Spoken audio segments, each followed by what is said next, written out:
ಹೇಳು ವರ್ಷ. ಅಮ್ಮ, ನಾನು ನಿಂಗೊಂದು ಇಂಪಾರ್ಟೆಂಟ್ ವಿಷಯ ಹೇಳಬೇಕು. ಏನೇ ಅದು ಇಂಪಾರ್ಟೆಂಟ್ ವಿಷಯ? ಅಮ್ಮ, ಈಗ ತಾನೇ ವಿಜಯ್ ಆಫೀಸಿಂದ ಬಂದು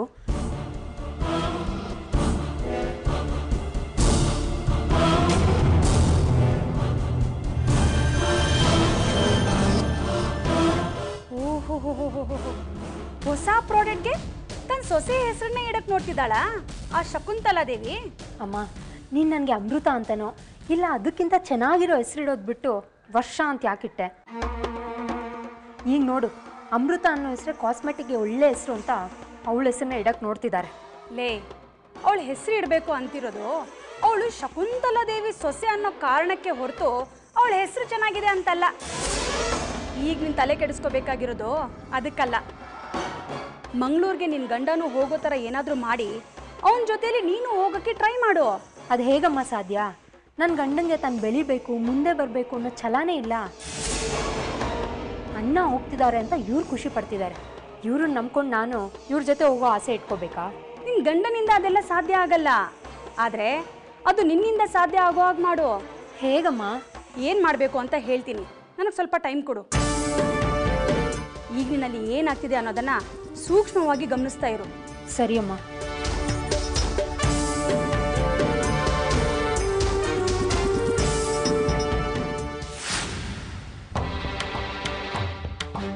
ಅಮೃತ, ನೀನು ಯಾಕೆ ವಿಜಯ್ಗೆ ಹಾಗೆ ಹೇಳಿದೆ?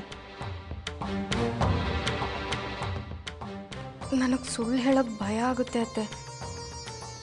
ನೀನು ನಿಜ ಹೇಳಿದ್ದಕ್ಕೆ ವಿಜಯ್ ಬಂದು ನನಗೆ ಥ್ಯಾಂಕ್ಸ್ ಹೇಳಿದ. ಆ ಫೈಲ್ನ ನೀನೇ ಹುಡುಕಿ ಕೊಟ್ಟೆ ಅಂತ ಹೇಳಿದ್ದಿದ್ರೆ ಅದೇ ಥ್ಯಾಂಕ್ಸನ್ನು ಅವನು ನಿನಗೆ ಹೇಳ್ತಾ ಇದ್ನಲ್ಲ. ನೀವು ಹೇಳ್ದಾಗೆ ಹೇಳಬೇಕು ಅಂತ ಅಂದ್ಕೊಂಡೆ ಅತ್ತೆ. ಆದರೆ ಅವ್ರ ಮುಖ ನೋಡ್ತಿದ್ದಾಗೆ ಭಯ ಶುರುವಾಗ್ಬಿಡುತ್ತೆ. ಅದಕ್ಕೆ ನಿಜ ಹೇಳಿಬಿಟ್ಟೆ. ಮೊದಲು ಈ ಭಯ ಅನ್ನೋದನ್ನು ಮನಸ್ಸಿಂದ ತೆಗೆದಾಕೋ. ಅದನ್ನು ಬಿಟ್ಟು ಹೀಗೆ ಹೆದರ್ತಾ ಇದ್ದರೆ ನಿನ್ನ ಜೀವನನ ಯಾರಿಂದನೂ ಸರಿ ಮಾಡೋಕ್ಕಾಗಲ್ಲ. ಅಮೃತ, ನನಗೊಂದು ವಿಷಯ ಸ್ಪಷ್ಟವಾಗಿ ಹೇಳು.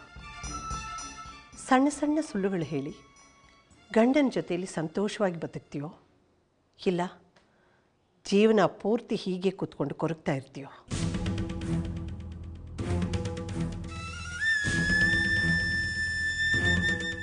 ನೋಡು ಅಮೃತ, ನೀನು ವಿಜಯ್ ಹೆಂಡ್ತಿ. ಅವನಿಗೆ ಸಂಬಂಧಪಟ್ಟಿದ್ದ ಎಲ್ಲ ವಿಷಯದಲ್ಲೂ ನಿನಗೂ ಹಕ್ಕಿರುತ್ತೆ. ಅದನ್ನು ಪಡ್ಕೊಳ್ಳೋದಕ್ಕೆ ಪ್ರಯತ್ನ ಪಡು, ಅದೇನು ತಪ್ಪಲ್ಲಮ್ಮ. ಶಾಂತಲಾ ಹೇಳೋದು ನಿಜ. ಅದಕ್ಕೆ ನಾನೊಂದು ನಿರ್ಧಾರಕ್ಕೆ ಬಂದಿದ್ದೀನಿ. ನೀನು ಈಗಲೇ ಹೋಗಿ ನಿನ್ನ ಲಗೇಜನ್ನು ಪ್ಯಾಕ್ ಮಾಡ್ಕೊ. ಎಲ್ಲಿಗತ್ತೆ? ವಿಜಯ್ ಜೊತೆಲಿ ಮಂಗಳೂರಿಗೆ ಹೋಗೋಕ್ಕೆ. ನಾನಾ? ಹೌದು, ಹೆಂಡ್ತಿನ ಜೊತೆಯಲ್ಲಿ ಕರ್ಕೊಂಡು ಹೋಗ್ಬೋದು ಅಂತ ಶ್ರೀಧರ್ ಬಾವ ಹೇಳಿದ್ದಾರಲ್ಲ. ಅವ್ರ ಜೊತೆಯಲ್ಲಿ ಶಾಂತಲಾ ಹೋದರೆ ವಿಜಯ್ ಜೊತೆಯಲ್ಲಿ ನಿಂತಾನೆ ಹೋಗಬೇಕು. ನಿಜ ಶಕುಂತಲಾ, ವಿಜಯ್ ಜೊತೆ ಇವಳು ಬಂದರೆ ಅಲ್ಲಿ ಅವನ ಜೊತೆ ಬೆರೆಯೋದಕ್ಕೆ ಇದು ಒಂದು ಒಳ್ಳೆ ಅವಕಾಶ. ಅಮೃತ, ನೀನು ಹೋಗೆಲ್ಲ ರೆಡಿ ಮಾಡ್ಕೊ. ಅತ್ತೆ, ಅದು ನಾನು. ಅಮೃತ, ನಿಮ್ಮಿಬ್ಬರನ್ನ ಒಂದು ಮಾಡೋದೇ ನನ್ನ ಕರ್ತವ್ಯ. ಅದಕ್ಕೋಸ್ಕರ ನಾನು ಏನೇ ಪ್ರಯತ್ನ ಮಾಡಿದ್ರು ನೀನಾಗಲ್ಲ ಅಂತ ಹೇಳಬಾರ್ದು. ಅವನು ಕರ್ಕೊಂಡು ಹೋಗಲ್ಲ ಅಂದರೆ ಅವನ್ನ ನಾನು ಒಪ್ಪಿಸ್ತೀನಿ. ಅಷ್ಟೇ ಅಲ್ಲ, ಈ ಹೊಸ ಪ್ರಾಡಕ್ಟ್ಗೆ ನಿನ್ನ ಹೆಸರೇ ಇಡೋಂಗೆ ಮಾಡ್ತೀನಿ. ಅದಕ್ಕೆ ನಾನು ಹೇಳಿದಂಗೆಲ್ಲ ನೀನು ಕೇಳಬೇಕು, ಸರಿನಾ? ಹೋಗು.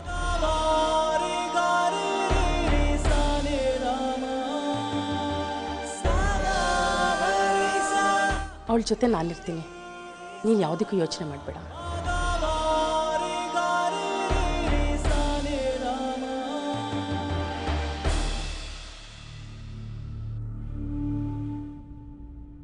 ನೋಡಿ, ಅತ್ತೆಯವರು ಅದಕ್ಕೆ ನನ್ನ ಹೆಸರಿಡೋಕೆ ಹೇಳಿದ್ರು ಅಂತ ನೀವು ಬೇಜಾರು ಮಾಡ್ಕೋಬೇಡಿ.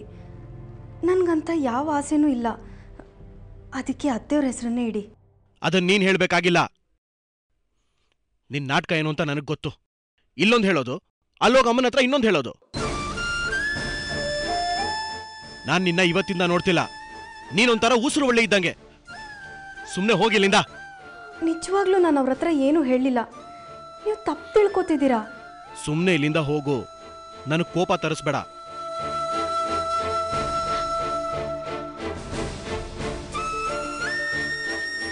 ಇನ್ನೂ ಏನು ಇಲ್ಲೇ ನಿಂತಿದ್ಯಾ? ಹೋಗಿಲ್ಲಿಂದ.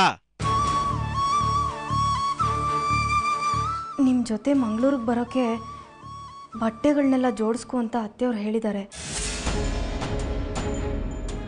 ಅದಕ್ಕೆ. ಓಹೋ, ನಿನ್ನ ನಾನು ಮಂಗಳೂರು ಕರ್ಕೊಂಡು ಹೋಗ್ಬೇಕಾ? ನಾನು ಹೋಗ್ತಾ ಇರೋದು ಜಾತ್ರೆಗಲ್ಲ, ಬಿಸ್ನೆಸ್ ಮೀಟಿಂಗ್ಗೆ. ಅಮ್ಮ ಹೇಳಿದ್ರಂತೆ, ಅದಕ್ಕೆ ಇವಳು ಬರ್ತಾಳಂತೆ. ನಿನ್ನ ಕಟ್ಕೊಂಡಿಲ್ಲ ಅನ್ಭವಿಸ್ತಿರದೆ ಸಾಕಾಗಿದೆ. ಇನ್ನು ಅಲ್ಲಿಗೆ ಬೇರೆ ಕರ್ಕೊಂಡು ಹೋಗ್ಬೇಕಾ? ನೋಡು, ಸುಮ್ಮನೆ ಅದನ್ನೆಲ್ಲ ತಲೆಯಿಂದ ತೆಗೆದುಹಾಕಿ ಮರ್ಯಾದೆಯಿಂದ ಇಲ್ಲೇ ಬಿದ್ದಿರು.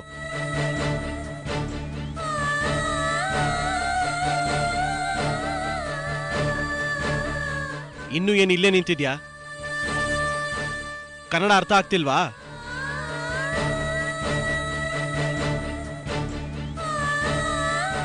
ಕ್ಷಮಿಸಿ.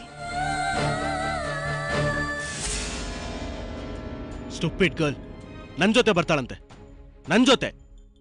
ಆ ಯೋಗ್ಯತೆ ಇದೆಯಾ ಇವಳಿಗೆ? ಅದ್ ಎಲ್ಲಿಂದ ಬಂದ್ ಗಂಟು ಬಿದ್ಲೋ? ಅಮ್ಮ ಏನೋ ಐಡಿಯಾ ಹೇಳ್ತೀನಿ ಅಂತ ಇಷ್ಟೊತ್ತಾದರೂ ಫೋನೇ ಮಾಡಿಲ್ಲ. ನಾನೇ ಮಾಡಿ ಕೇಳ್ತೀನಿ.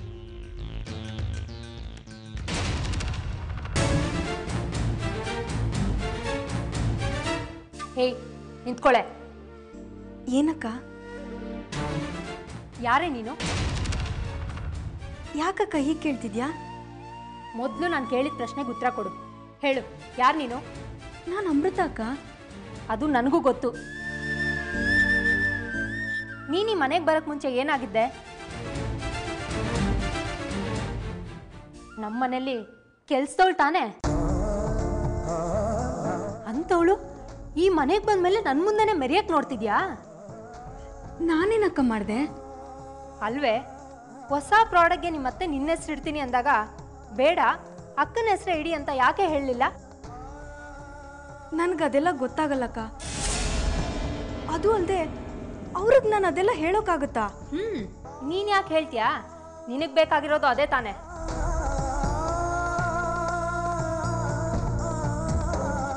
ನನಗಂತ ಯಾವ ಆಸೆನೂ ಇಲ್ಲಕ್ಕ. ಅತ್ತೆವ್ರೆ ತಾನೇ ಹಾಗೆ ಹೇಳಿದ್ದು. ಸಾಕು ಸುಮ್ಮನೆ. ನಿನ್ನ ಆಸೆಗಳನ್ನೆಲ್ಲ ನಿನ್ನ ಗಂಡಂಗೆ ಈ ಮನೆಯವ್ರಿಗೆ ಹೇಳೋಕ್ಕಾಗಲ್ಲ ಅಂತ ನಿನ್ನ ಅತ್ತೆಗೆ ಹೇಳಿ ಅವರಿಂದ ಹೇಳ್ಸಿದ್ಯಾ? ನಿನ್ನ ನಾಟಕ ಎಲ್ಲ ನನಗೆ ಗೊತ್ತಾಗಲ್ಲ ಅಂದ್ಕೊಂಡಿದ್ಯಾ? ಅಯ್ಯೋ, ನಿಜವಾಗ್ಲೂ ಇಲ್ಲಕ್ಕ. ನೋಡು, ಈಗಲೇ ನಿಮ್ಮ ಅತ್ತೆ ಹತ್ರ ಹೋಗಿ ಹೊಸ ಪ್ರಾಡಕ್ಟ್ಗೆ ನನ್ನ ಹೆಸರಿಡೋದು ಬೇಡ ಅಂತ ಹೇಳು. ಮತ್ತೆ ಅಂತ ಆಸೆ ಇಟ್ಕೋಬೇಡ. ಹೋಗೋ.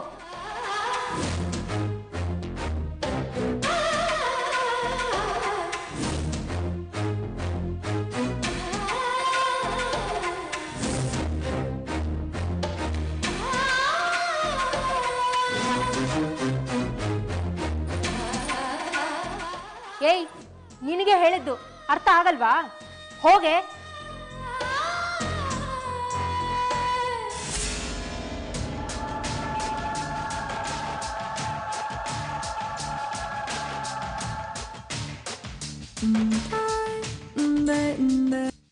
ಅಮ್ಮ, ಏನೋ ಐಡಿಯಾ ಕೊಡ್ತೀನಿ ಅಂದ್ಯಲ್ಲ, ಏನಾದರೂ ಐಡಿಯಾ ಬಂತಾ? ಐಡಿಯಾಗಳು ಈ ಯಶೋದಾಗ್ ಬಿಟ್ರೆ ಇನ್ಯಾರಿಗೆ ಬರತ್ತೆ ಹೇಳು? ಈಗೇನು, ಮಂಗಳೂರಿಗೆ ನಿನ್ನ ಗಂಡ ಹೋಗಬೇಕು, ಅವನ ಜೊತೆಯಲ್ಲಿ ನೀನು ಹೋಗಬೇಕು, ಅಷ್ಟೇ ತಾನೇ? ಅದಕ್ಕೆ ನೀನೊಂದು ಕೆಲಸ ಮಾಡು. ಏನಮ್ಮ? ಈಗ ನೀನು ನಿಮ್ಮ ಅತ್ತೆ ಹತ್ರ ಹೋಗಿ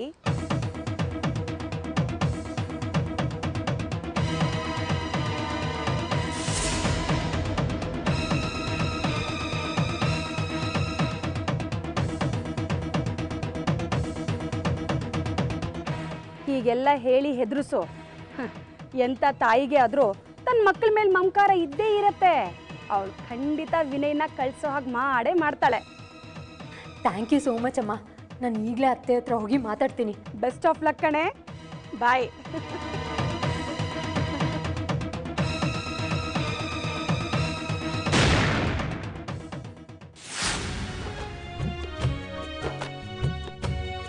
ಅತ್ತೆ ಲಗೇಜ್ ಪ್ಯಾಕ್ ಮಾಡ್ತಿದ್ದೀರಾ? ಹೌದಮ್ಮ. ನಾನು ಸ್ವಲ್ಪ ಹೆಲ್ಪ್ ಮಾಡಲಾ? ಇದೇನು ಮಹಾ ಕೆಲಸ ಬಿಡು, ನೀನು ಹೆಲ್ಪ್ ಮಾಡೋದಕ್ಕೆ. ಅತ್ತೆ ಮಾವನವ್ರಿಗೆ ವಯಸ್ಸೆಷ್ಟು? ಯಾಕೆ? ಅಲ್ಲ, ಈ ವಯಸ್ಸಲ್ಲೂ ಅವ್ರು ಬಿಸ್ನೆಸ್ ಅಂತ ದಿನ ಹಗಲು ರಾತ್ರಿ ಸುತ್ತಾ ಇರ್ತಾರಲ್ಲ, ಅವ್ರ ಆರೋಗ್ಯ ಏನಾಗಬೇಕು ಅಂತ. ಈಗಂಥದ್ದು ಏನಾಗಿದೆ? ಅಲ್ಲ, ಅವ್ರ ಜೊತೆನಲ್ಲಿ ಯಾವಾಗಲೂ ವಿಜಯ್ ಇರ್ತಾನಲ್ವಾ. ಆದರೂ ಇಷ್ಟೊಂದು ಕಷ್ಟ ಯಾಕೆ ಪಡಬೇಕು ಅಂತ.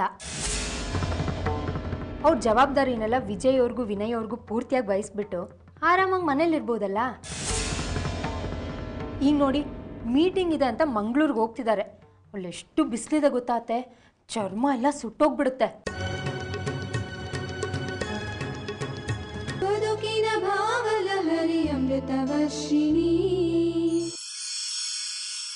ಈಗ ನೋಡಿ, ಮೀಟಿಂಗ್ ಇದೆ ಅಂತ ಮಂಗಳೂರಿಗೆ ಹೋಗ್ತಿದ್ದಾರೆ.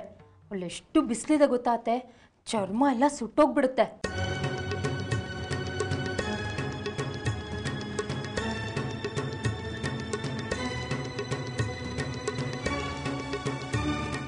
ಇವರಲ್ಲಿಗೋಗಿ ಏನಾದರೂ ಹೆಚ್ಚು ಕಡಿಮೆ ಆದರೆ ಅದೇ ಭಯ ಆತ್ತೆ. ಇದ್ರ ಬಗ್ಗೆ ನಾನು ಯೋಚನೆ ಮಾಡಿರಲಿಲ್ಲ. ನೀನು ಹೇಳೋದು ಸರಿನೇ, ಆದರೆ ಈ ಇದ್ದಕ್ಕಿದ್ದಂಗೆ ಹೋಗೋದು ಬೇಡ ಅಂದರೆ ಅವ್ರ ಕೆಲಸ ಹಾಳಾಗಲ್ವಾ? ಅದಕ್ಕೆ ವಿನಯ್ ಅವ್ರಿಗೆ ಕಳ್ಸಕ್ಕೆ ಹೇಳಿ ಅಂದಿದ್ದು. ಇಂಥ ಕಡೆ ಎಲ್ಲ ಹೋದ್ರಲ್ವಾ, ಅವರು ವಿಜಯ್ ಅವ್ರ ಥರ ಒಳ್ಳೆ ಹೆಸರು ಮಾಡೋಕ್ಕಾಗೋದು.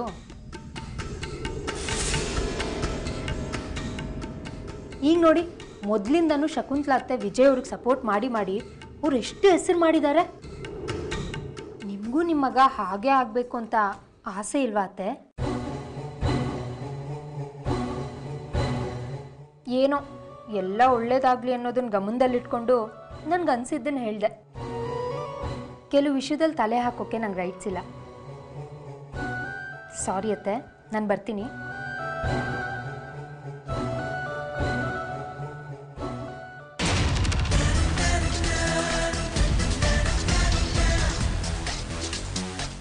ದೇವ್ರೆ, ನಮ್ಮ ಅತ್ತೆನ ನಂಬಕ್ಕಾಗಲ್ಲ. ಅದಕ್ಕೆ ನಿನ್ನ ಕೇಳ್ಕೊತಿದ್ದೀನಿ. ನಾನು ಹೇಳಿದ್ದೆಲ್ಲ ಸರಿ ಅನಿಸಿ ವಿನಯ್ನ ಕಳ್ಸೋಕ್ಕೆ ಅವ್ರ ಮಾವನವ್ರನ್ನ ಒಪ್ಸೋಗಿ ಮಾಡಪ್ಪ. ಇಲ್ಲ ಅಂದರೆ ನಾನು ಪಟ್ಟ ಪ್ರಯತ್ನಗಳೆಲ್ಲ ನೀರಲ್ಲಿ ಹೋಮ ಮಾಡಿದಾಗ ಆಗ್ಬಿಡುತ್ತೆ. ಕೋಮಲ್ ಅವರೇ, ಒಂದು ಗುಡ್ ನ್ಯೂಸ್. ಏನು? ವಿಜಯ್ ಅವ್ರಿಗೆ ಫಾರಿನ್ ಕಂಪ್ನಿಯಿಂದ ಇಂಡಿಯನ್ ಕಾಸ್ಮೆಟಿಕ್ ಪ್ರಾಡಕ್ಟ್ಗೆ ಕಾಂಟ್ರಾಕ್ಟ್ ಸಿಗೋ ಥರ ಇದಂತೆ. ಅಷ್ಟೇ ಅಲ್ಲ, ಈ ಪ್ರಾಡಕ್ಟ್ಗೆ ಅಮೃತ ಹೆಸರು ಇಡಬೇಕು ಅಂತ ನಿಮ್ಮ ಅಮ್ಮನೇ ಹೇಳಿದಾರಂತೆ. ಈ ವಿಷಯ ಕೇಳಿ ನನಗೆಷ್ಟು ಖುಷಿ ಆಗ್ತದೆ ಗೊತ್ತಾ? ಅವಳ ಹೆಸರಿಟ್ರೆ ನೀನು ಖುಷಿ ಪಡ್ಬೋದು, ಆದರೆ ನನಗೆ ಖುಷಿ ಆಗಲ್ಲ. ಯಾಕೆ? ನಮ್ಮ ಕಂಪ್ನಿ ಪ್ರಾಡಕ್ಟ್ಗೆ ನನ್ನ ಹೆಸರು ಇಡಬೇಕು, ಯಾಕಂದರೆ ನಾನು ಆ ಮನೆ ಮಗಳು. ನನ್ನ ಹೆಸರು ಇಡೋದನ್ನು ಬಿಟ್ಟು ಅವಳ ಹೆಸರಿಟ್ರೆ ನಾನು ಯಾಕೆ ಖುಷಿ ಪಡಬೇಕು? ಅಷ್ಟೇನಾ? ಡೋಂಟ್ ವರಿ, ನನ್ನ ಬಿಸ್ನೆಸ್ಸು ಇನ್ನೂ ದೊಡ್ಡದಾಗಿ ನಾನೇ ಒಂದು ಕಂಪ್ನಿ ನಡೆಸೋ ಹಾಗಾದರೆ ನನ್ನ ಕಂಪ್ನಿ ಪ್ರಾಡಕ್ಟ್ಗೆ ನಿಮ್ಮ ಹೆಸರನ್ನೇ ಇಡ್ತೀನಿ. ನಿಜ ಹೇಳು, ನೀನು ಯಾವ ಬಿಸ್ನೆಸ್ ಮಾಡ್ತಿದ್ಯಾ? ಹೇಳಿದ್ನಲ್ಲ, ಟೂತ್ ಪೇಸ್ಟ್ ಏಜೆನ್ಸಿ ನಡೆಸ್ತಿದ್ದೀನಿ ಅಂತ. ಯಾಕೆ ಹೀಗೆ ಕೇಳ್ತಿದ್ದೀರಾ? ನಾನು ಬಂದಾಗಿಂದ ನೋಡ್ತಿದ್ದೀನಿ, ನೀನು ಯಾವಾಗಲೂ ಇಲ್ಲೇ ಇರ್ತೀಯ. ನೀನು ನಿಜವಾಗ್ಲೂ ಬಿಸ್ನೆಸ್ ಮಾಡೋದಾಗಿದ್ದಿದ್ರೆ ಅಲ್ಲಿಗೆ ಹೋಗಿ ಬಿಸ್ನೆಸ್ ಮಾಡ್ತಿದ್ದೆ. ಅದು ಬಿಟ್ಟು ಯಾವಾಗಲೂ ಇಲ್ಲೇ ಇರ್ತೀಯ ಅಂದರೆ ನೀನು ಯಾವ ಬಿಸ್ನೆಸ್ಸು ಮಾಡ್ತಿಲ್ಲ. ನೀನು ನನ್ನನ್ನು ಸುಳ್ಳು ಹೇಳಿ ಮದುವೆ ಮಾಡ್ಕೊಂಡಿದ್ಯಾ ಅಂತ ಡೌಟ್ ಬರ್ತಿದೆ. ಕೋಮಲ್ ಅವರೇ, ನಿಮ್ಮ ಮಾತು ಕೇಳಿದ್ರೆ ನಂಗೆ ನಗು ಬರ್ತಿದೆ. ನಾನೇ ಅಲ್ಲಿ ಹೋಗಿ ಬಿಸ್ನೆಸ್ ನೋಡ್ಕೊಬೇಕು ಅಂತಿಲ್ಲ, ಅದನ್ನ ನೋಡ್ಕೊಳ್ಳೋಕ್ಕೆ ನಮ್ಮ ಪಾರ್ಟ್ನರ್ ಇದ್ದಾರೆ. ನಿಮ್ಗಿನ್ನೂ ನನ್ನ ಮೇಲೆ ಡೌಟ್ ಇದ್ದರೆ ನಾಳೆನೇ ಮೈಸೂರು ಕರ್ಕೊಂಡು ಹೋಗ್ತೀನಿ. ನಾವು ಬರ್ತಾ ಇದ್ದೀವಿ ಅಂತ ಇವಾಗ ಫೋನ್ ಮಾಡಿ ಹೇಳ್ತೀನಿ, ಇರಿ. ಯಾರಪ್ಪ ಇದು? ಓ, ಧನು. ಹಲೋ ಧನು, ಹೇಗಿದ್ಯಾ? ವಾಟ್?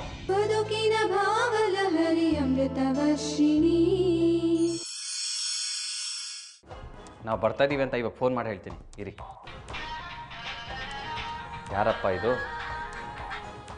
O, Dhanu. ಹಲೋ ಧನು, ಹೇಗಿದ್ಯಾ? ವಾಟ್? ಯಾವಾಗ? ಎಲ್ಲೋಗಿದ್ದಾರೆ? ಸರಿ ಸರಿ, ನಾನೇ ಟ್ರೈ ಮಾಡ್ತೀನಿ ಇರು.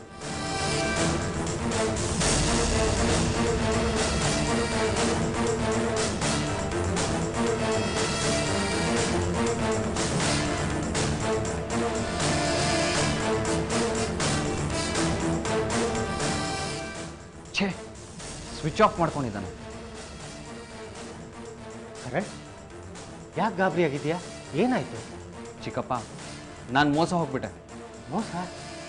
ಯಾರು ಮೋಸ ಮಾಡಿದ್ರು, ಏನು ಮೋಸ ಮಾಡಿದ್ರು? ನನ್ನ ಪಾರ್ಟ್ನರ್ಶಿಪ್ಪಲ್ಲಿ ಏಜೆನ್ಸಿ ನಡೆಸ್ತಿದ್ನಲ್ಲ, ನನ್ನ ಪಾರ್ಟ್ನರು ನಾನು ಸಪ್ಲೈ ಮಾಡಬೇಕಂತ ಮೆಟೀರಿಯಲ್ಸು, ಲಕ್ಷಾಂತರ ರೂಪಾಯಿ ಕ್ಯಾಶು ಎಲ್ಲ ತೊಗೊಂಡು ಆಫೀಸ್ ಖಾಲಿ ಮಾಡಿ ಹೋಗ್ಬಿಟ್ಟಿದ್ದಾನೆ.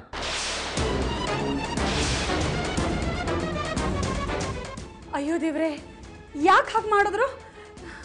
ಈಗ ಏನು ಮಾಡ್ತೀಯಾ? Good, very good.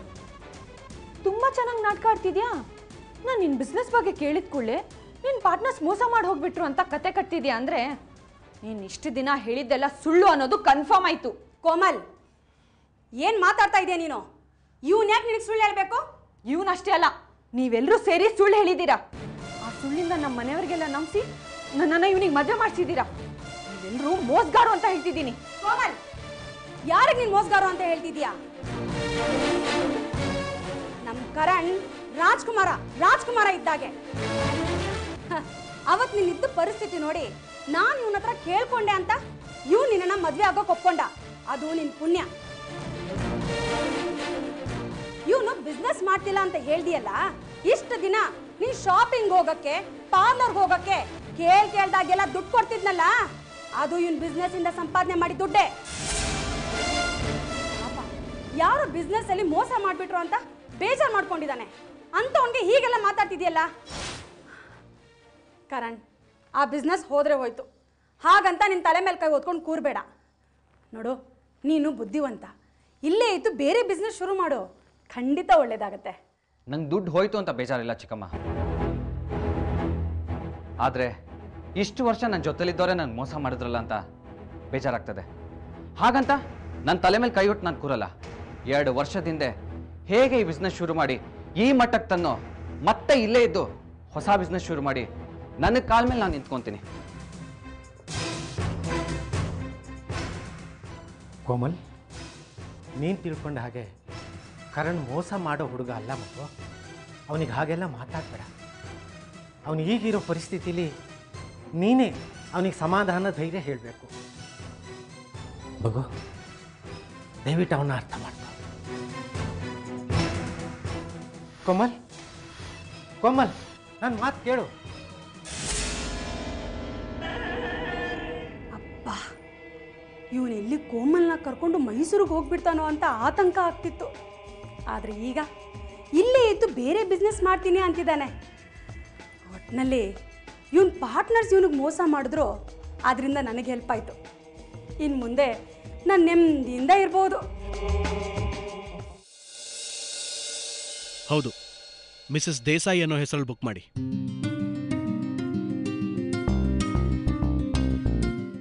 ಎಸ್, ನಾವಿಬ್ರು ಮತ್ತೆ ನಮ್ಮ ದೊಡ್ಡಮ್ಮ ಹೋಗ್ತಾ ಇದ್ದೀವಿ. ಸ್ವಲ್ಪ ಟಿಕೆಟ್ಸ್ನ ಬೇಗ ಅರೇಂಜ್ ಮಾಡಿ. ಯಾ, ಥ್ಯಾಂಕ್ ಯು. ಪರವಾಗಿಲ್ವೇ? ವಿಜಯ್ ತಾನಾಗೇ ಅಮೃತನ ಹೆಸರಿನಲ್ಲಿ ಟಿಕೆಟ್ ಬುಕ್ ಮಾಡಿಸ್ತಿದ್ದಾನೆ. ಅಮೃತನ ಕರ್ಕೊಂಡು ಹೋಗಬೇಕು ಅಂತ ಅವನಿಗೆ ಅನಿಸಿದೆಯಲ್ಲ, ಅದಕ್ಕಿಂತ ಸಂತೋಷ ಬೇಕಾ?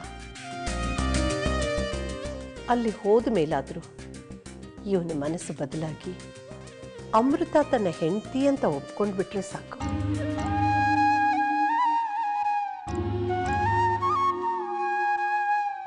ಬದುಕಿನ ಭಾವಲಹರಿ ಅಮೃತವರ್ಷಿಣಿ, ಧರಣಿಗೆ ಜೀವಧಾರೆ ಅಮೃತವರ್ಷಿಣಿ.